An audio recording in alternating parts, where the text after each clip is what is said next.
In the top stories, the National Secretariat for Human Security and Well-Being has completed the first phase of visits to summer camps.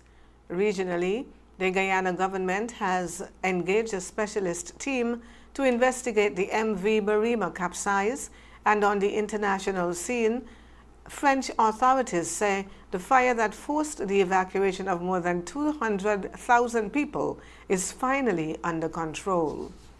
Hello and welcome to the ZIZ Midday Major Newscast. Today is Monday, the 27th day of July, and I am Jasmine Thomas. First on the local scene, the National Secretariat for Human Security and Well-Being has completed the first phase of site visits under its own Your Summer initiative. From July 13 to 24, Secretariat officials visited participating camps across St. Kitts and Nevis, meeting with coordinators, volunteers, parents and campers. The initiative forms part of the wider Summer of Intervention campaign, which connects young people with safe and structured activities during the school break. Among the participating program is the Peak Camp. Camp coordinator Ramona Benjamin explained how the program began. We originally started as an after-school program in 2015, where my sister actually, Miss Kazika Mackman, is the one who started it. She was a teacher at the Sadler's Secondary School, and she used to help my niece with her after-school, her homework. And she realized that, other children can benefit as well. So it started with just the children from the niece's class, where every Tuesday and Thursday afternoon she would dedicate it to helping them with their homework and whatever areas they might be struggling with at the St. Paul's Primary School for free. Afterwards, she included other children. All of it was free. And that was 2015.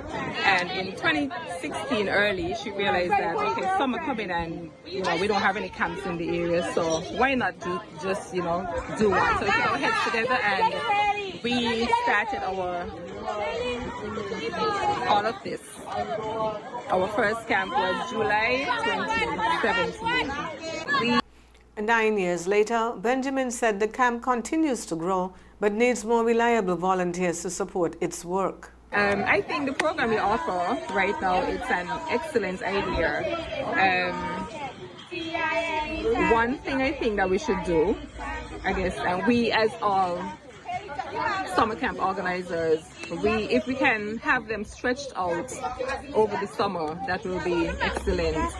So probably next year we can look at that, and one thing that would help us is getting reliable volunteers.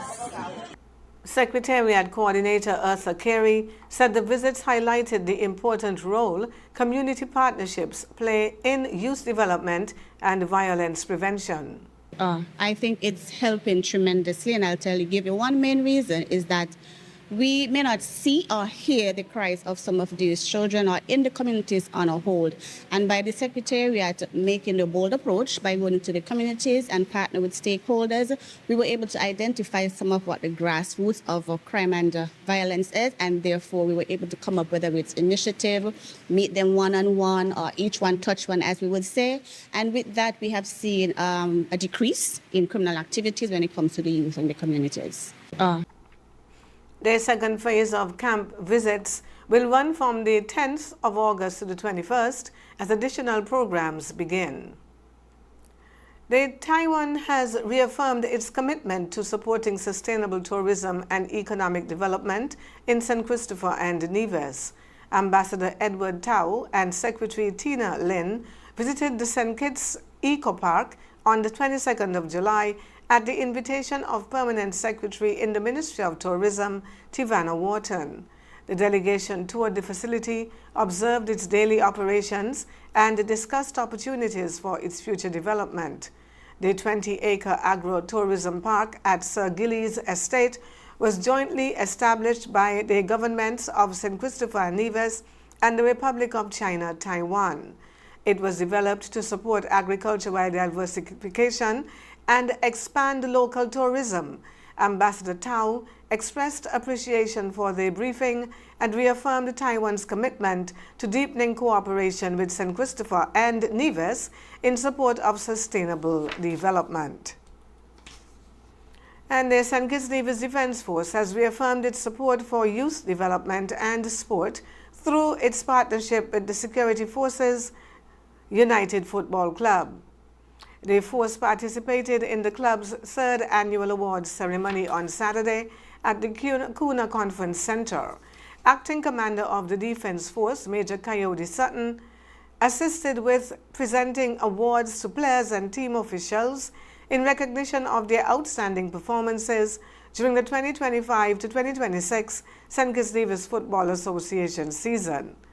The St. Kitts Nevis Defense Force, a sponsor of the club, says the partnership reflects its commitment to promoting youth development, discipline, teamwork, and excellence both on and off the field.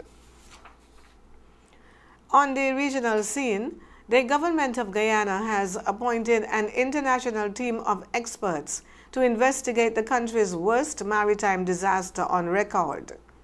The 5-member team will examine the circumstances surrounding the sinking of the MV Barima, which capsized in Atlantic waters on the 18th of June while traveling from Georgetown to Port Kaituma. Authorities say 179 people were believed to be on board the vessel. So far, 73 bodies have been recovered, while 76 people were rescued. The investigation will be charged by former Belize Attorney General Philip Godfrey Smith and will include maritime experts from Jamaica and Trinidad and Tobago. The team has been tasked with reviewing issues including passenger management, possible overcrowding, cargo storage, safety equipment, maintenance history, and whether any negligence or failures contributed to the disaster. Guyana's President Irfan Ali says the Commission is expected to make recommendations to strengthen maritime safety, emergency response, and prevent similar tragedies in the future. And the Caribbean Development Bank has approved $232,000 to strengthen development finance institutions across its borrowing member countries. The initiative will help the institutions expand financing for small and medium-sized enterprises, climate resilience, and renewable energy projects. The funding was approved under the bank's Special Development Fund 11 program.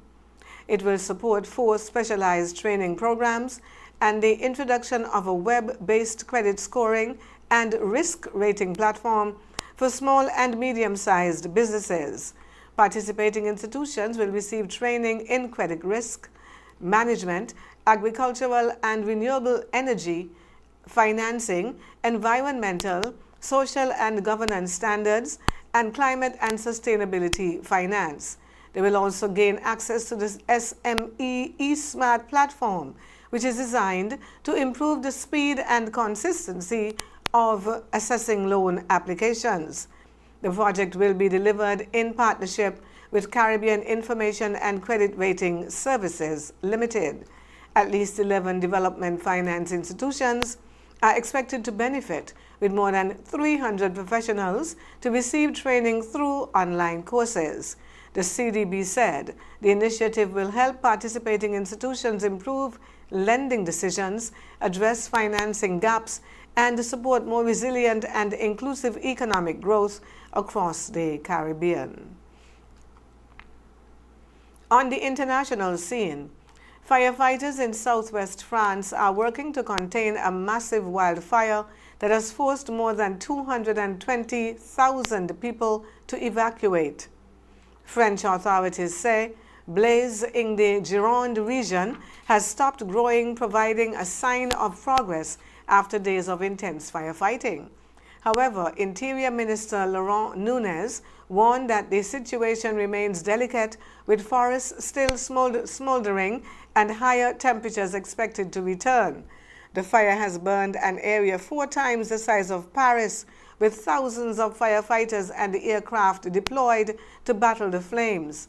Authorities say no new evacuations were announced on Monday, but residents and visitors have been urged to avoid affected areas as firefighters work to bring the blaze under control. The wildfires come as France, Spain, and other parts of Europe continue to experience extreme heat conditions that have contributed to the rapid spread of fires.